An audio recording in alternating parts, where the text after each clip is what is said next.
El micrófono.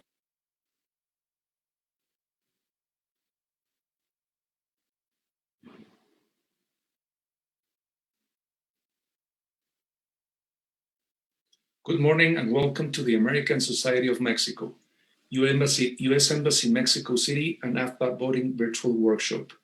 We're delighted to have you with us.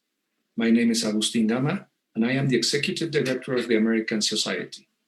I am joined by Catherine Ostrich and Greg Paz, who are both on the voting committee in the American Citizen Service section at the U.S. Embassy Mexico City. Our presenter today is Clarissa Rodriguez, who is a representative from the Federal Voting Assistance Program in Washington, D.C. She will lead us through the process of voting from Mexico. We are very honored to have her with us. Some housekeeping issues, please. We will have questions and answers at the end. Please put all your voting-related questions in the chat and we will address them at the end of the presentation. Please mute your microphone at all times. Please keep in mind that this is a non-partisan workshop. We will not discuss the candidates. We will address only the process of voting from Mexico. We will record the event so that others who are not able to participate can view it later. And now, I will place you in the very capable hands of Clarissa Rodriguez. Thank you very much. It's all yours, Clarissa. Thank you, Agustin, and thank you, Catherine and Greg, for hosting this information session. My name is Clarissa, and I'm from the Federal Voting Assistance Program.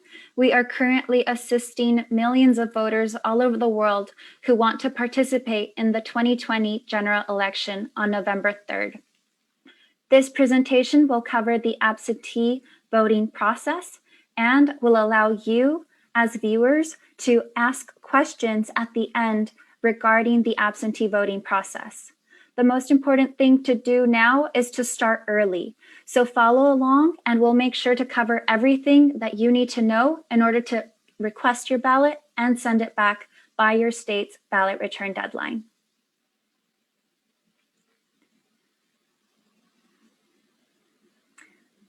All right, so we are getting the presentation up now.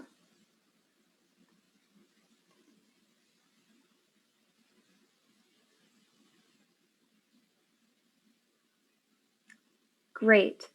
So the Federal Voting Assistance Program, on the next slide, I'll detail who we service and who we ensure to enable their ability to vote. So this training will give you a background information about the law that ensures that uniformed service members, their military families, and overseas citizens are able to vote and register to vote and request their ballot and send their ballot back for all federal elections. And we also create resources for voters who want to participate in these elections. Next slide. So because the absentee voting process differs by state, elections are run at the state level. That means that each state has its own set of guidelines in order for voters to be able to vote in that state. So FVAP.gov is a great resource where you can find all of your state-specific guidelines and where you'll find information about the absentee voting process in real time. That means that as soon as we get an update from the states, we update our website so that you as voters always have the most accurate and trusted information from a secure source. A common myth is that absentee ballots are not counted unless it is a close race. The truth is that all absentee ballots that are submitted within their state's guidelines and according to their state's guidelines and submitted by the state's ballot return deadline are counted in each election. And on the next slide, we'll go into detail about what that means. Voters are encouraged to exercise their right to vote. Just because you're overseas doesn't mean that you can keep making a difference back home in the United States. Every vote counts, and all valid absentee votes are counted regardless of the closeness of the race. And some races have even been decided by a margin of victory of less than 0.1%. Next slide. The Uniformed and Overseas Citizens Absentee Voting Act was enacted in 1986, and it ensures that service members, their military families, and overseas citizens are able to cast a ballot from wherever they might be. For service members, they might be stationed outside of their voting jurisdiction. And for overseas citizens, they might be living outside of the United States during the election. In both cases, FVAP is here to administer the law that protects your voting rights. Next slide. So we'll talk first about the absentee voting process in 3 steps. Next slide, please. The first step is to fill out the federal postcard application. The federal postcard application is the federal form used to register and request your absentee ballot. The FPCA does many things, and we'll cover that shortly. You must first send in a federal postcard application each year in order for you to be eligible to receive ballots in that calendar year. If you don't get your ballot, then having submitted the FPCA makes you eligible to use the backup ballot called the Federal Write-in Absentee Ballot, or the FWAB. Next slide.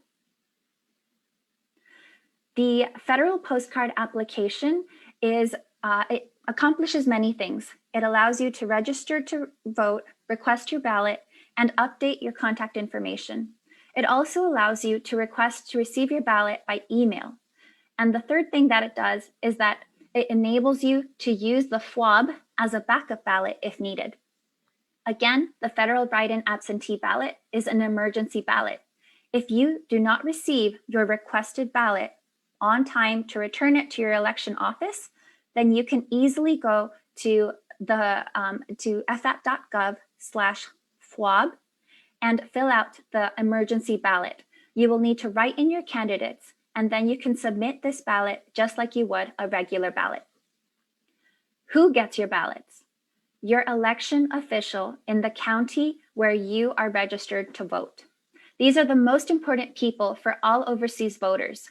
They are the ones who process your forms, who update your voter file, and who can tell you the status of your forms after you submit them. Next slide. So again, the first step that you want to make sure that you do immediately if you want to vote this November is to fill out the federal postcard application. The federal postcard application is available at fvap.gov/FPCA. And you are able to request ballots for all federal elections in this calendar year. And the FPCA will need to be sent to your election office. Most states accept the FPCA by email or fax, while other states only accept the FPCA by mail. Check your state-specific guidelines at FVAP.gov to make sure that you are following your state's directions. Next slide, please. Step 1, the federal postcard application. Fill it out and send it to your election office. On the FPCA, you will have to provide a U.S. voting residence, a current address where you are currently located overseas in Mexico, and then you will need to provide how you want to receive your ballot. We recommend that you select to receive your ballot by email. This is the fastest and surest way for you to get your ballot. After you finish filling out the FPCA, print it, sign it, and send it to your election office. Again, most states accept the FPCA by email or fax, while only a few accept it by mail only. So check your state's guidelines and return your FPCA to your election office as soon as possible. The election official will then receive your FPCA and process it. If they process it successfully, they will send you your ballot immediately. If there is a mistake on the FPCA or there is a missing signature, your election official will contact you. But say you don't receive your ballot, even though you submitted the FPCA. Well, contact your election office to find out the status of your ballot. And we recommend that if you are from a state that only accepts the ballot by mail, then you should fill out the emergency ballot today. The emergency ballot will allow you to write in who you want to vote for, and it counts just the same as a regular ballot. Fill out the FWAB, print it, sign it, and send it to your election office. Again, only voters who are waiting for their ballots and who are from states that only accept the ballot by mail should consider using the FWAB today. If your state accepts the ballot by email or by fax, call your election office because you still have a little bit of time left in order to find out if you can get your ballot sent to you immediately in order to email it or fax it back. But if you are from a state that only accepts it by mail, then fill out the backup ballot today. Next slide. And make sure that you clearly sign all of your voting forms. So on the FPCA, make sure that you sign and that you date the FPCA. This is important, otherwise it is not valid. Submit the FPCA today and again in January of each year that you are living abroad. This guarantees that you will receive a ballot for all federal elections within that calendar year. A lot of people ask us why they have to submit the FPCA each year. Well, although you might still be registered, the ballot request might expire annually. That means that you could still be registered to vote in your state for a lifetime, but the ballot request might only be valid for 1 year in some states. So in order to cast out any doubt, fill out the federal postcard application and send it in every January or at least every time you move. That way, all of your election information is updated with your election office. Next slide. And by filling out the federal postcard application, you are entitled to receiving your ballot at least 45 days before the election. If you already sent in your FPCA to your election office, then you should have received your ballot by September 19th of this year. And most individuals receive their ballots by email, but those who requested to receive it by mail might still be waiting for their ballot. And if you don't receive that ballot on time, again, you don't need to worry because we have a backup ballot available on our website that you can fill in your preferred candidates and send that one in to your election office. Most states accept the ballot by email or by fax, while some states only accept the ballot by mail. If you don't know your state's guidelines, go to FVAP.gov to make sure that you know how your state will accept your ballot. Next slide.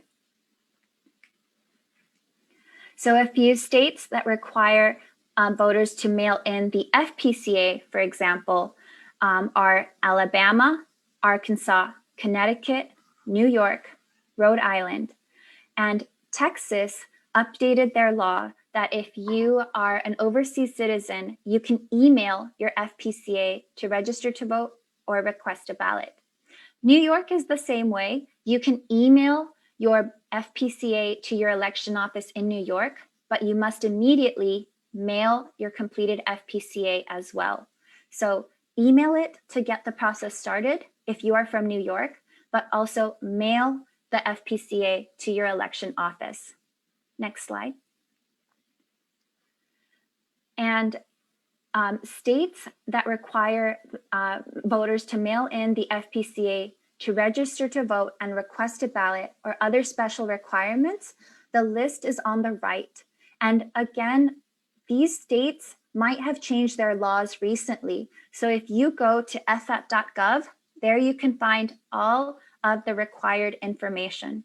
For example, Vermont must, if you are a voter from Vermont, you must provide an oath, and you must indicate that you take the oath willingly and freely, and you must include that signature on the oath page when you register to vote in Vermont from overseas. So those kinds of things, those specific requirements are listed on each state's page at FVAP.gov. Next slide, please. So the FPCA, in box 1 of the federal postcard application, you'll need to provide your personal information, meaning that you will have to select your category that best describes you as a voter. Some of you might be overseas citizens who plan to return to the United States, while others of you might be overseas citizens who do not plan to return or who do not know when they might return. And during the COVID-19 pandemic, this might be a very true option for a lot of overseas citizens. Another option is for those citizens who have never resided. If you were born outside of the United States and or have never lived in the United States, then you might be eligible to vote by using your parents' U.S. address as your voting residence. And you can find a list of the 38 states and the District of Columbia that extend voting rights to never resided citizens at FVAP.gov. So once you select which category best applies to you, then you can provide the identification information. Most states accept the state-issued ID number, while some states accept the last 4 digits of your Social Security number, while a few amount of states require the full Social Security number or other details. So to find out what those details are, you can go to FVAP.gov, or if you use our online assistant at FVAP.gov/FPCA, it will walk you step by step through the form, and it will only ask you what your state requires. So you don't have to worry about finding out if your state accepts the ID number or the Social Security number. The online assistant will only ask you for what is necessary. Next slide. Now, here is the tricky part and the most common question that we get at the Federal Voting Assistance Program. What is the U.S. address? For overseas citizens, this is usually the address where the voter last resided in America.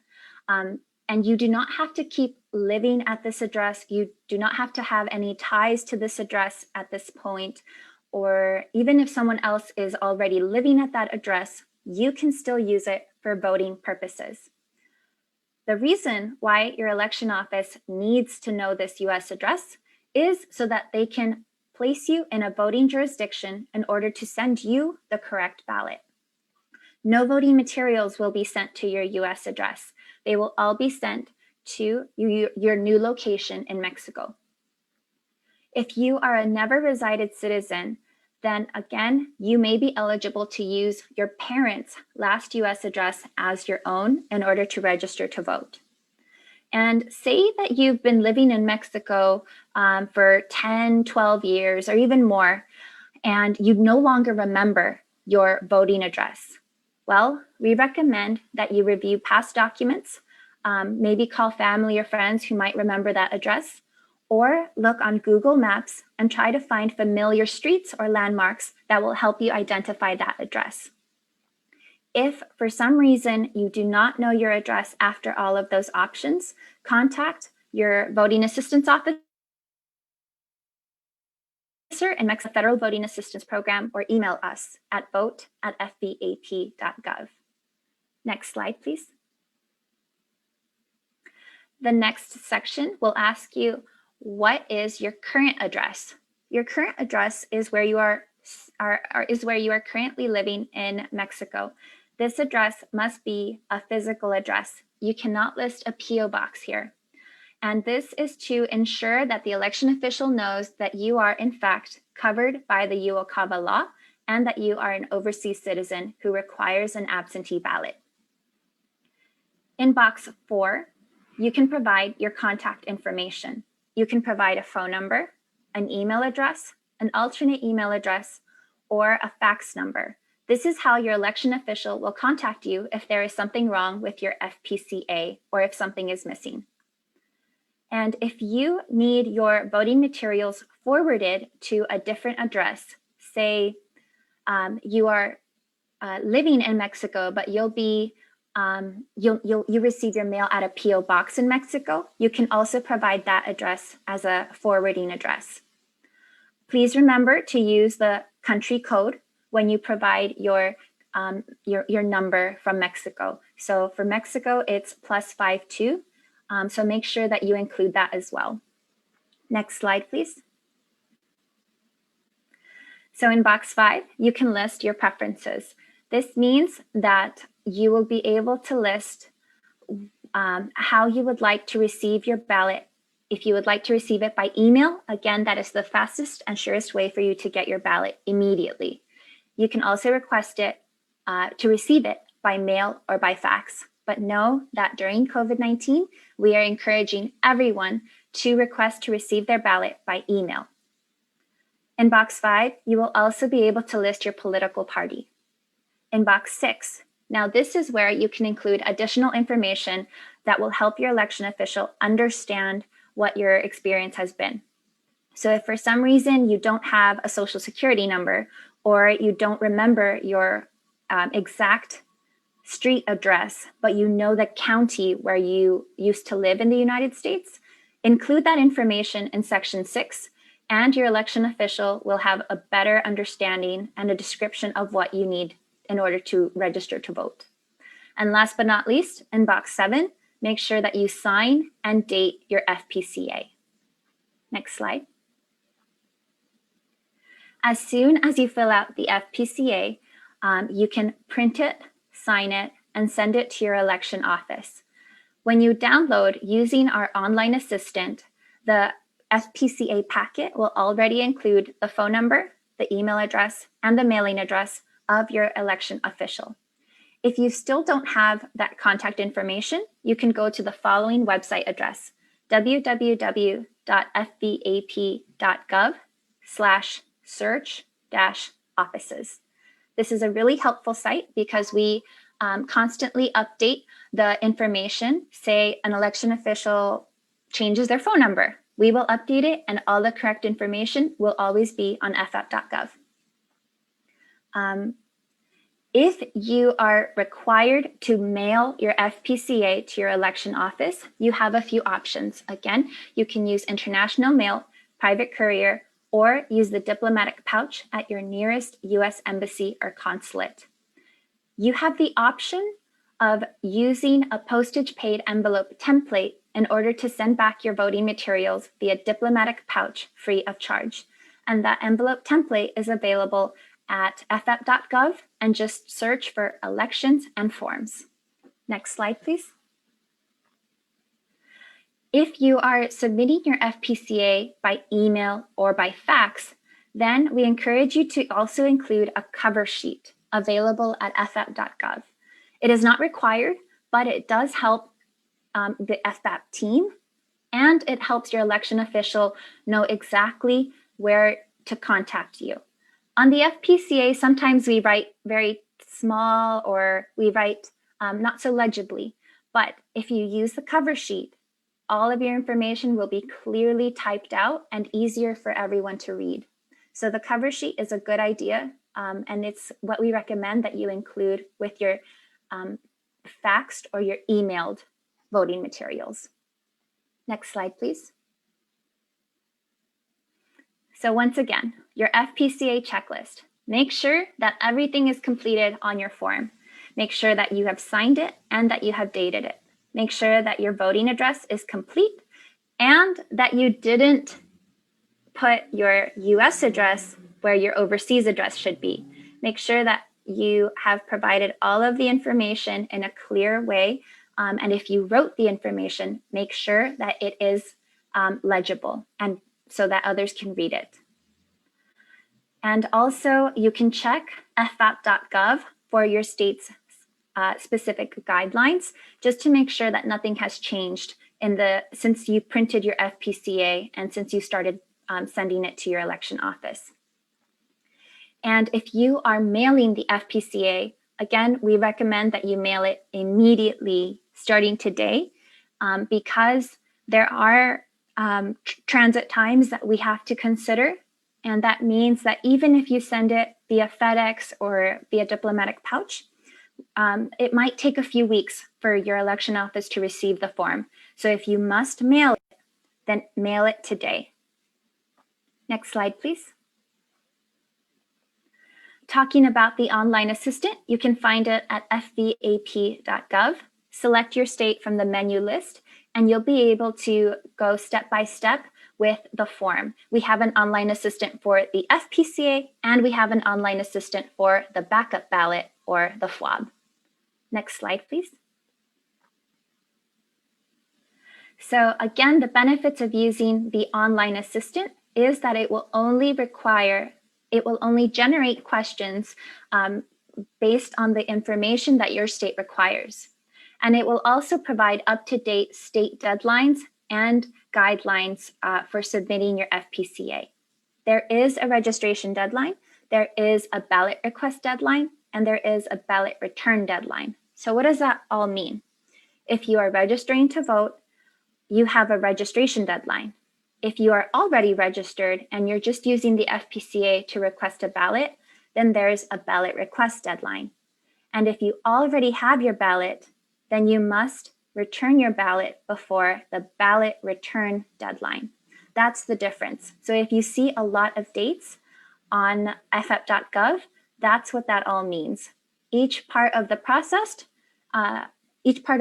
has a different deadline, so make sure that you pay attention to that information.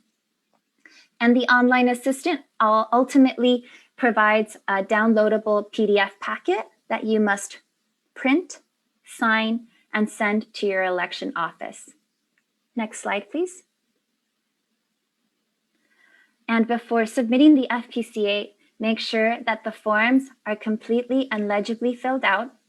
Make sure that you are sending the form to the correct voting jurisdiction. Make sure that you indicated your primary political preference for a primary election. And last but not least, make sure that you signed the FPCA and that you dated it. And something to note is that if an FPCA is missing a signature, that is almost always the reason for rejection. Make sure that it's a wet signature. A lot of states don't accept a digital signature. Make sure you print the FPCA and sign it. Next slide. After receiving the FPCA, the local election official will process the form and assess the applicant's eligibility. They are not obligated to call you if it's processed successfully. If you have not received your ballot yet and you submitted the FPCA, contact your election office directly to find out if they processed your form successfully. Once they do, they will send you your ballot. And we encourage you to check your spam folder, your inbox, your junk mail, just in case your ballot was sent to those locations in your email. And voters who have submitted an FPCA and have not received their absentee ballot at least 30 days before the election, you should submit the federal write-in absentee ballot or the backup ballot immediately. If you are from a state that only accepts the ballot by mail, send in the federal write-in absentee ballot now. But if you can email or fax your ballot, then again, it might be a good idea to contact your election office because you have time and because your way of transmitting your ballot to your election official is a little bit faster and easier electronically. Next slide. So completed FWABs should be submitted to all the applicants, local election official. And all states and territories will accept the FWAB by mail, but some will accept the ballot or the backup ballot by email or fax. So find out what your state requires. If you must mail the FWAB, the voter should insert the voted ballot into the security envelope. If you don't have a security envelope, just get a regular envelope and write security on the front of it. Then place that security envelope along with the first part your voter contact page inside a larger envelope. The larger envelope will be intended for your election of office. So you can put in the mailing address, put the election official's mailing address. And the FWAB can be mailed postage paid through the U.S. Postal Service, Military Postal Service, or State Department pouch mail. The postage paid envelope is available online at FVAP.gov.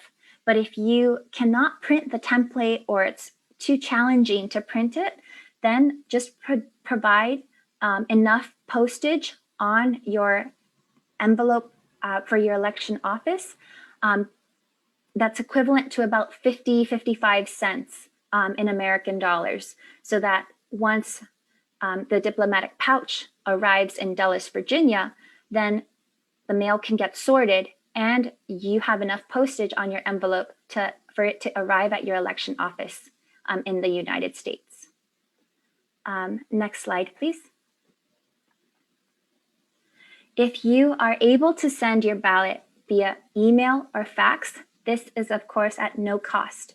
And this is the fastest way for you to get your ballot to your election office. If you do not have a fax machine and you are required, or you are from a state that allows you to mail or fax your ballot only, then you can use the DoD email to fax service. That means that you can take a clear scan or a clear picture of your voting documents and you can email them to fax@fvap.gov. A member of our team will receive your ballot and fax it to your election office on your behalf. But this is only for states that accept the ballot by mail or fax only. So states like Florida, California, Oklahoma, Alaska, and Louisiana. And you can check your state's submission guidelines at fvap.gov. So again, all of your ballots are directed to your election office. You cannot go to the embassy on election day to vote. You must follow this absentee voting process. Next slide. If you have questions or concerns about absentee voting, you can contact the Federal Voting Assistance Program. We have social media platforms where we respond directly to messages from voters. We also have a call center available from 7 a.m. Eastern Time to 4 p.m. Eastern Time. And we have an email option. Email us and we will respond within 1 day. And for any diplomatic pouch related questions or U.S. Embassy Mexico questions, please don't forget to contact your voting assistance officer in Mexico City. I believe that is the end of the slides.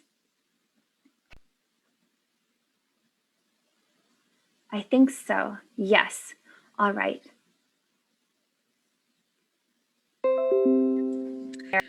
Okay, so thank you, Clarissa. Thank you very much. A very detailed and wonderful explanation of how to vote from overseas. My name is Catherine Ostick, and I'm here with Greg Pass from the U.S. Embassy. We are part of the American Citizen Services section, and we are on the voting committee. I don't see any questions in the chat. I think we had a tiny group today. But Clarissa, we did have a question to the embassy recently, and okay. It was specifically about stamps. Somebody said it's our understanding that if you used the postage paid printout, it should cover the cost of postage. But somebody sent in today, and of course, not a lot of specifics, rather vague question, but saying, oh no, my ballot was returned to me because I didn't have enough postage. And they said that they used a postage paid envelope. So if you could help address that. If that occurs during the election period, the voter should take a picture of the front of the envelope and also take a picture of all of the documents inside the envelope and email those as attachments to the election official and explain that for some reason the postage paid envelope was rejected. Unfortunately, it does happen maybe 1% of the time, and it is frustrating because the postage paid envelope, when used with the diplomatic pouch or when used with a U.S. Postal Service in the United States or military mail, it is free. You do not need to purchase additional postage. So if that happens, immediately alert your election official and they will help you find out how to get your ballot back. And you might have to mail it again, but you will have to find out specifically with the election official what their guidance will be. You can also email us and we can also support you. Okay, and we had another question. This is really a little bit more Mexico specific. And you had said that it takes several weeks. For us, it really should only take a couple of weeks to get from Mexico City to now, unless it's going to Alaska or Hawaii. It really should only take a couple of weeks. Other consular agencies and consulates, such as Cancun and Merida, that might take a little bit longer. Of course, for anyone on the border in one of the border consulates, then they should be able to just go straight across and it shouldn't be a bigger issue. Greg, do you have any other questions? I'm trying to think of our questions that we got that we thought maybe have Clarissa answer these. I'm looking through our social media, but I think pretty much every single question has covered. The rest of them are very common questions. Questions like, how do I print material? Where do I get material from? Can I go to the embassy? Still, they're just the very same questions. Mm-hmm. Well, that means that you're doing a great job. That means that you have done wonderful outreach and that you send these important mascot messages to all of your subscribers. And those are critical. I remember that around Independence Day on July 4th, the U.S. or Mission Mexico sent out an amazing message to citizens, letting them know what the status was for the diplomatic pouch and how they could get their ballots for the primaries to the embassy or consulate closest to them. So I commend you all and your team for all the wonderful work that you've done, and also on social media. You are engaging with voters, you are producing great content and great videos and great voting reminders. So that all helps. So if voters don't have questions right now, then that just means that we've been proactive. And we've been receiving a lot of ballots at the embassy every day. And the American Benevolence Society has also been helping us with this. They're bringing over packages of ballots. They've got 4 different venues to receive ballots in Mexico City. But the embassy, we are also receiving ballots every day that we are open. So Monday through Friday, we're not open on holidays. And it's from 9 a.m. to 2 p.m. You don't need to come into the embassy. We have a greeter outside on the Rio Danubio entrance, and he will meet you there and take your ballot and take good care of you. But thank you for answering that question about the postage paid. I had no idea that was the answer. Thank you very much. All right, that looks like that takes care of all of our questions. Okay, it does happen sometimes, and especially when just new issues come up that we've never seen before, voters can always direct them to us, and you and your team can also reach out to us, and we will try to work with you and the voter to make sure that they can get their ballot in on time. But the most important thing is to start early, and voters still have time to register and request a ballot for the upcoming election. Perfect. Thank you, Clarissa. Any questions can be sent to votemexicocity@state.gov or online in FVAP.gov. Anyway, we'll be sharing this information in our social media. Thank you very much for joining us, and remember to everybody, every vote counts. Thank you so much. Clarissa, Greg, and Catherine, thank you very much. Thank you. Thank you.